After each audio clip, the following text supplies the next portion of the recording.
Nuestro tema se titula Polígono de frecuencias relativas, página 31 de tu libro.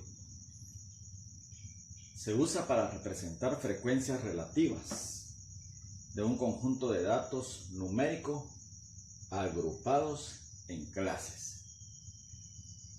Para construir un polígono de frecuencias relativas, utilizaremos en el eje horizontal las marcas de clases o puntos medios. Estas marcas de clases o puntos medios son los datos centrales de cada clase, es decir, la suma de los dos datos de los intervalos de cada clase dividido 2, y así nos da el punto medio. Y luego en la línea vertical anotaremos las frecuencias relativas. No se te olvide identificar siempre tus categorías. En este caso serán las marcas de clase o puntos medios, y el eje vertical que usarás las frecuencias relativas.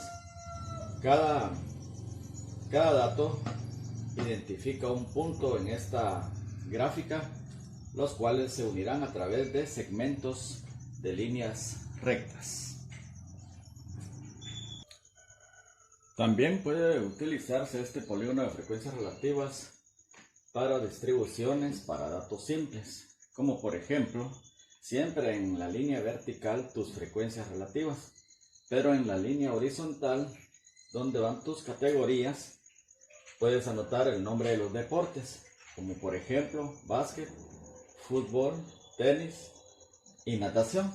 Entonces la gráfica del polígono de frecuencias relativas quedaría como se muestra en la pizarra.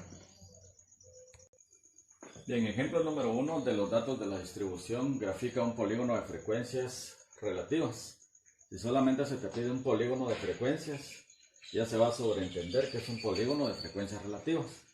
Entonces tenemos 4 clases, de 0 a 4 con una frecuencia igual a 4, de 5 a 9 con una frecuencia igual a 7, de 10 a 14 una frecuencia igual a 10, de 15 a 19 con una frecuencia igual a 4. Obtenemos la suma o total de la columna de las frecuencias, que nos da 25. Calculamos las frecuencias relativas como ya se te enseñó. Obtenemos la suma de ellas, que es igual a 1. Y calculamos la marca de clase, que es el punto de en medio de cada clase. ¿Cómo vamos a obtener cada marca de clase? Sumando primero 0 más 4 da 4, dividido 2 es 2. 5 más 9 da 14, entre 2 da 7. 10 más 14 da 24, entre 2 da 12. 15 más 19 da 34, dividido 2 da 17. Las marcas de clase no se les tiene que calcular su total. Entonces, para graficar el polígono de frecuencias relativas, ya contamos con los datos del eje vertical, que son las frecuencias, y con los datos de las categorías, que en este caso son las marcas de clase. Bien, al obtener la gráfica de nuestro polígono de frecuencias, colocamos en el eje vertical las frecuencias relativas: 0.16, 0.28 y 0.40. Y en la línea horizontal las marcas de clase, que son las categorías 2, 7, 12 y 17.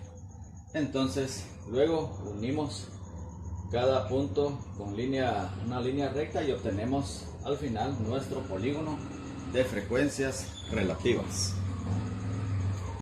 Continuamos con el tema medidas numéricas representativas, específicamente con la introducción a la sumatoria, página 34 de tu libro. El símbolo que se usa para una sumatoria es el símbolo sigma, y contiene una i en su parte inferior, que significa con qué dato vamos a empezar a sumar, y en la parte superior una n minúscula, que significa con qué dato vamos a finalizar de sumar estos datos representados por la x sub i. A continuación se te presentan dos grupos de datos acá en la pizarra. X sub 1 es igual a 3, x sub 2 es igual a 1, x sub 3 es igual a 2, x sub 4 es igual a 5.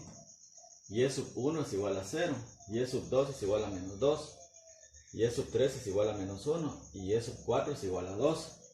Instrucciones: obtener las sumatorias indicadas. Ejemplo número 2.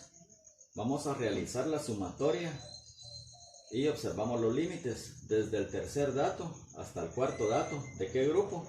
De los datos x sub i.